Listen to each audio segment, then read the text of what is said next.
Namibia today marked a significant milestone as it celebrated 34 years of independence. Now, with this year's main festivities taking place in the majestic Zambezi region for the very first time. As we reflect on this momentous occasion, it's imperative to engage the vibrant youth of Namibia in a conversation about the remarkable journey our nation has undertaken since gaining independence. From political achievements to socio-economic progress, the strides made over the past 3 decades shape the fabric of our identity and aspirations as a nation. Now, joining us to talk to us about Namibia's evolution and explore the pivotal role of the youth in shaping our collective future is Rivaldo Kavanga, a youth leader and activist. Good evening, Rivaldo, and welcome to Daily Roundup. Good evening, and thank you so much for having me. All right. First up, maybe just talk to us about Namibia's progress since gaining independence 34 years ago. Can you just repeat the question? Just talk to us about Namibia's progress since gaining independence 34 years ago. Well, the progress Namibia has made since gaining independence, I think it is quite remarkable that we are an independent country and that we really appreciate gaining that independence. We've seen what the independence has brought for our country in the past 34 years. We've seen the advancements in the education sector, where each and every Namibian child is guaranteed a right to go to education. We've also seen the advancements that I think most of the time we don't appreciate as young people in our health sector, where you can go to the nearest clinic, go to the nearest hospital and access free medical services for about $3, $4, $5, small payment that you have to make in that sector.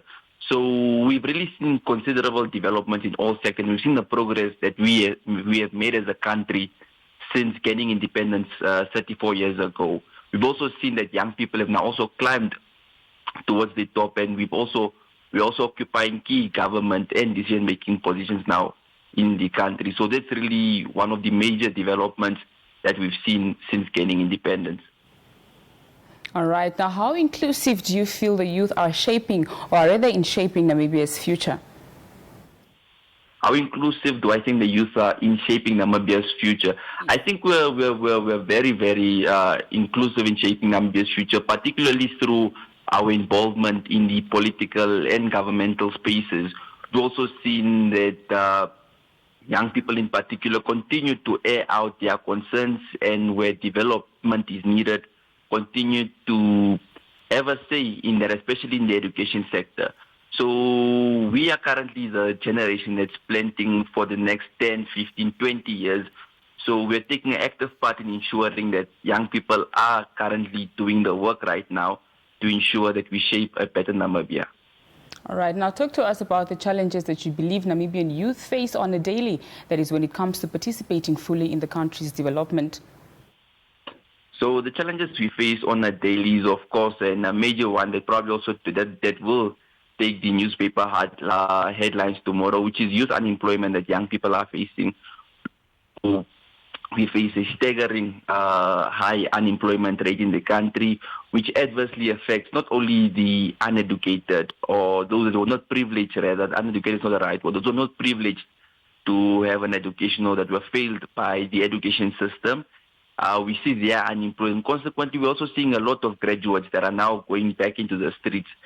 So that's one of the biggest challenges we as young people face in Namibia. And also really representation in the political space that we see. Sure, we will acknowledge and we will celebrate the 1 or 2, 3, 4 young people that we have in the political sector. But if you look at the demographic of the country, we also need that demographic to spill over in the political space. So yes, those are some of the challenges that we as young people face in the country today. All right. Now, would you say there's been any significant achievements for youth empowerment in Namibia since independence?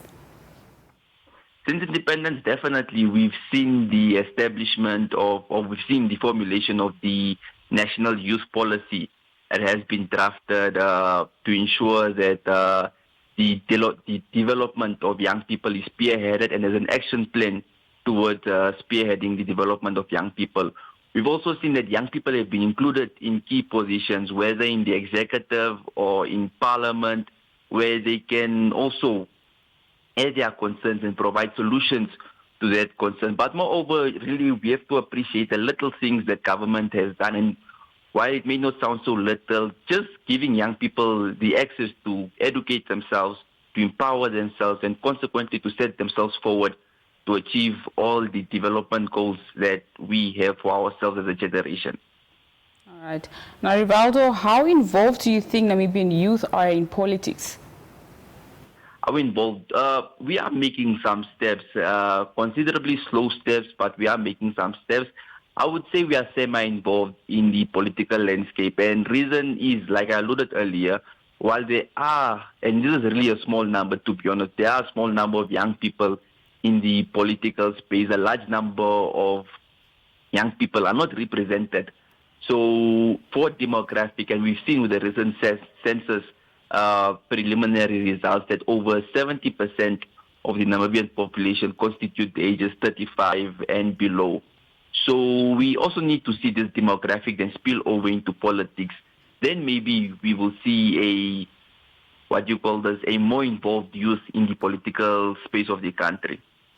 All right. Now, when it comes to decision-making processes, do you think the youth is equally involved?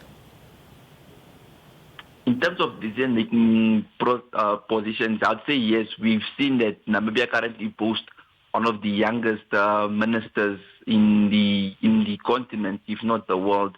And her representation in one of the most highest key decision-making positions in the country, being a member of cabinet also, speaks to government's involvement in trying to bring young people into the decision-making positions. And I'd just like to clarify that we do see government's effort, we do see their commitment in trying to bring young people into decision-making bodies. However, we need to also, it's happening quite at a slow pace, so we need to catalyze this to ensure that we have more young people in decision-making bodies. And we also see young people. Consequently, I think we focus more on the political and public space, but we also see young people rising in the private sector, in key decision-making bodies also, and key decision-making positions where they can, in fact, influence change. All right. Rivaldo, what are there any initiatives or programs that you think are needed to further involve and empower Namibian youth?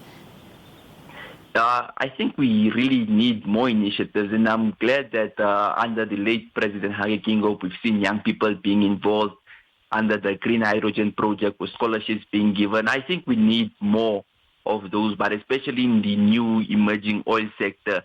And we also need to develop young people in ensuring that the initiative that empower them through the other mineral resources. We need to properly prepare young people of the country also to go and really gain the so-called economic independence that we are currently fighting for in the country. We need young people in all the different sectors of the country to also be empowered and to be in those sectors and to help develop the country through those sectors. Additionally, we need to look at more tertiary institutions for young people and really bring education closer to young people. Those are some of the initiatives really we can take to ensure that young people are empowered and that young people do develop economically. And that's only for the betterment of the entire country, really. All right. Now, Rivaldo, is there any final remarks that you'd like to give to the youth out there before we let you go? Yes, definitely. And that is this is what I've been echoing throughout all my entire interviews this year. And is that we as a young people really need to unite. We need to find our generational purpose, and we need to work together as a group, as a collective, and not as individuals really, to ensure that we achieve the generational mission we've set out for ourselves. Because honestly, from my observations now, the young people are really fragmented, with most in different fragments. So we need to unite at the end of the day. We need to choose a generational mission that we are going to embark on, and we need to work as a team to ensure that we achieve that generational message, that generational mission. That's my word to all the Namibian youth out there. All right. Thank you so much, Rivaldo, for joining us here on the Daily Roundup. It's a pleasure. Thank you so much for having me. All right. Do stay with us. We'll be right back.